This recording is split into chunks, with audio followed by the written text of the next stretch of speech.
Greetings, everyone. As always, I hope this message finds you well. Thank you for tuning in to this week's Mental Health Moment with Dr. Matt. So, this is apparently a very busy week. First and foremost, happy belated Father's Day to those of you who had the opportunity to celebrate. Happy Juneteenth to those of you who will be remembering the day. Hopefully you're able to do so in a way that's meaningful for you here on Wednesday, June 19th. And also, happy start to summer, which begins on Thursday, June 20th.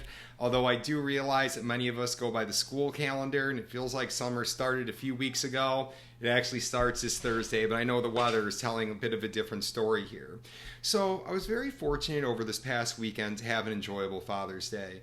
It was time spent with my 3 little kids, with my wife, my parents, other family members, loved ones, and friends.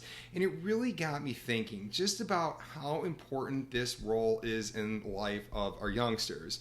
Really, it is. And when I think about work, of course, I've got my work as a professor, as a clinician, a presenter, and so on. But my number one job that's 24/7 and the most difficult yet most fulfilling is that of being a father. I really cannot even begin to express to you the warm feeling I get in my heart when I see my children succeed, or that pit in my stomach when I see them struggling with something, but I'm there for support.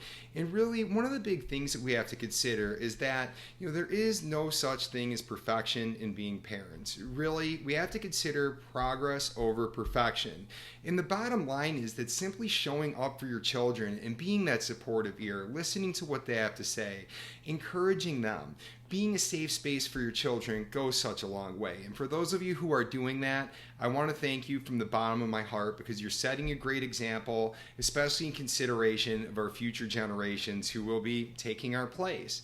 But really do think back to your lived experience. Was your father somebody who was there for you? Was your father somebody who was absentee? Consider your grandfather, your great-grandfather, other adult figures in your life. And really one of the things that we want to think about is if you were supported growing up, think about how that felt. How can you carry on the legacy of your ancestors, to set the best example for your youngsters? And if some mistakes were made, you felt as though your father, grandfather, and other individuals weren't present, how can you make that better for future generations?